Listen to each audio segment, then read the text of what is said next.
Hi, I'm Bill O'Reilly. Thanks for watching us tonight. A disgraceful decision by the National Public Radio outfit that is the subject of this evening's Talking Points memo. NPR has fired Juan Williams, who worked there for more than 10 years. You may remember that in February 2009, NPR warned Juan not to advertise his association with them on this program. And now, NPR has terminated Juan's contract because he said this on The Factor. I mean, look, Bill, I'm not a bigot. You know the kind of books I've written about the civil rights movement in this country.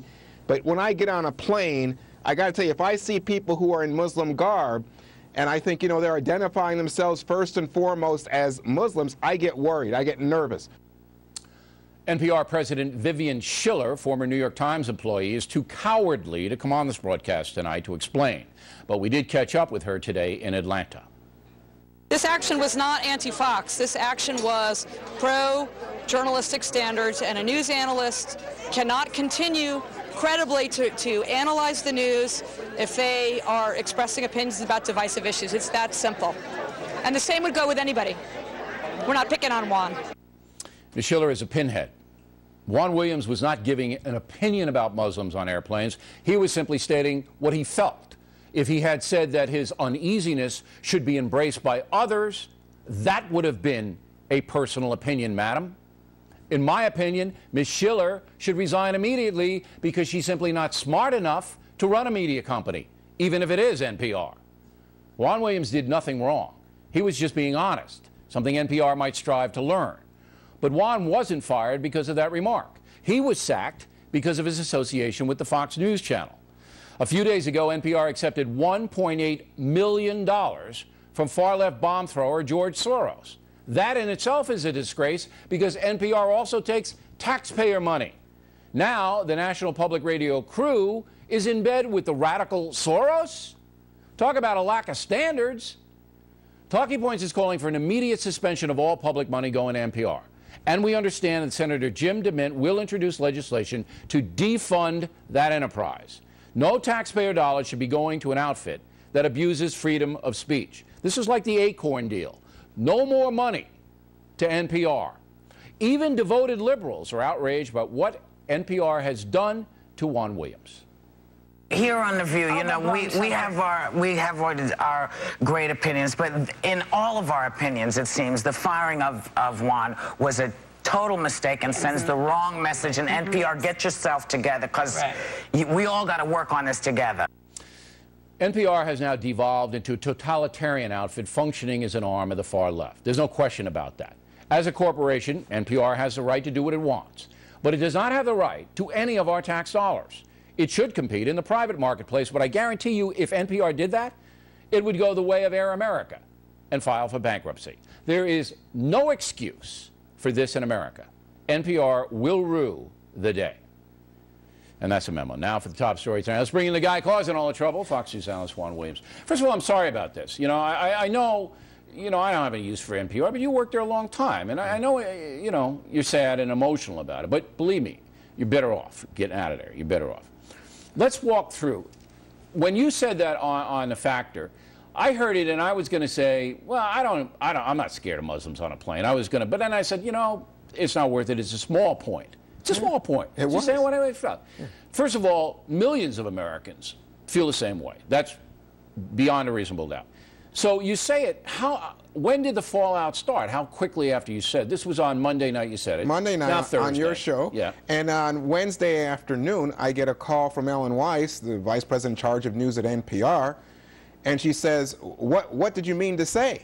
And I said what I meant to say. All right, so it took them 36 hours to get to you. 36 hours. Not to get to me. It didn't get to me any time. I work for them. No, they know how but to reach me. you didn't hear anything for 36 hours. Nothing. In fact, you know what that tells me? What? Somebody put heat on them. Oh, yeah, without a doubt. Because if they had heard it and there had been so much outrage, you would have heard Tuesday morning. Oh, I would have heard that night.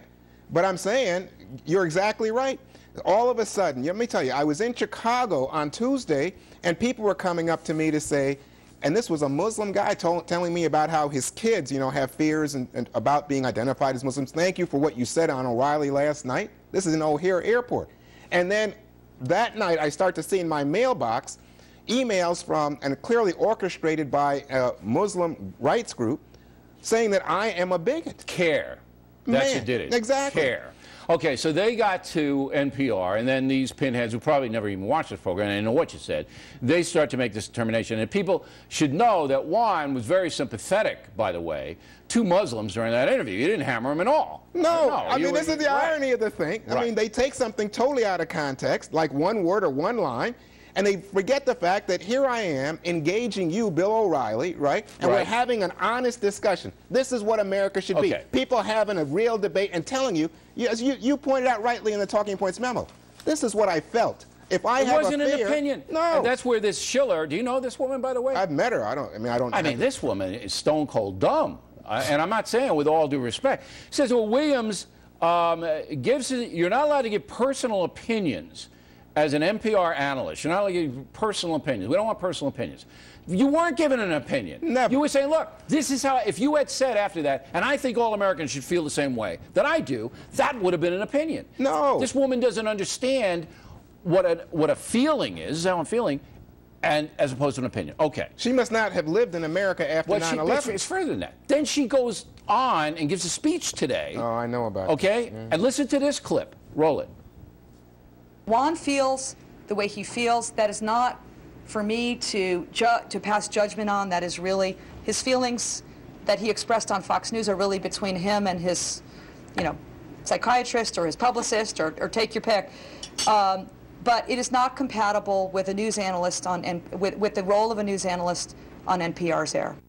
Are you kidding me? I mean, so now I'm a psychiatrist. Now I am mentally unstable. And this is I'm a a woman journalist who's running this operation. Oh my God! I mean, come on. It is. It's unbelievable. So that's insult. So now it becomes personal. She apologized. She did after it. Not to me. Well, okay, that's a good point. She apologized to. All right, look. I'm not here to assassinate Ms. Schiller's character. I think she's a coward. She could have come on here. She didn't.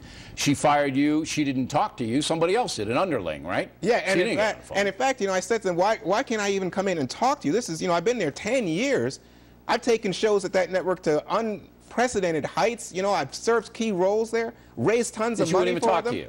So she's a coward. She said I wouldn't even come in to talk to the assistant. I never even got a word from Ms. Schiller. Now, you haven't raised this, and I want everybody to know. Juan hasn't raised this. But about a year ago, the Society of Black Journalists chastised NPR for not having any black journalists. You're the only one, Williams. I'm the only black male on the air at NPR. And now you're gone because you offered a sincere, honest opinion, and you didn't celebrate the opinion. You didn't say, I'm happy I feel this way. No. And I'm wondering now where Al Sharpton and all these guys are going to get involved here. They don't have any black men on the air at NPR. You know what? I don't fit in their box, Bill. No, I know that. I don't fit in their box. I'm not predictable, black, liberal. And let me tell you something else. You were exactly right when you said, you know what this comes down to? They were looking for a reason to get rid of me because I appear on Fox News. That's right. They don't want me talking to you. Here's backup. The Media Matters group, okay, which Soros gave $1 million to in addition to the $1.8 million, and we'll get to that with Rove in a moment.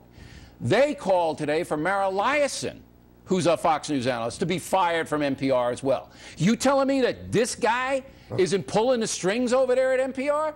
1.8? He gives them 1.8, and then a week later, you're gone? Come on. Money talks. You bet. I mean he's the puppeteer, right? Wake up and smell the corruption. But, it's just so unbelievable because I have always thought of journalism in a way as a priesthood, that you honor it, that you protect it.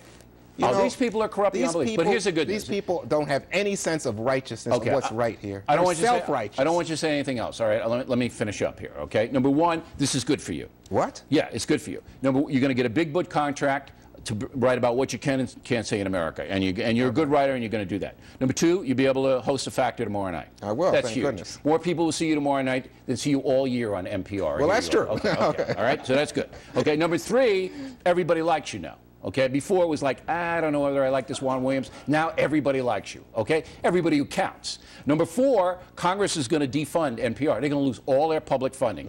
And you did it, Williams, okay? You did it. So this is all good for you. All right, you got it? I got it. All right, we got your back. You know what else? We got your back. I notice now, what? You're a stand-up guy. I got your back, Williams. Trust me on this. We're not letting this go. Right. And Ms. Schiller, okay, I'm going to tell you again. You're welcome to come on this program, but we are not letting it go, madam. We're not letting it go.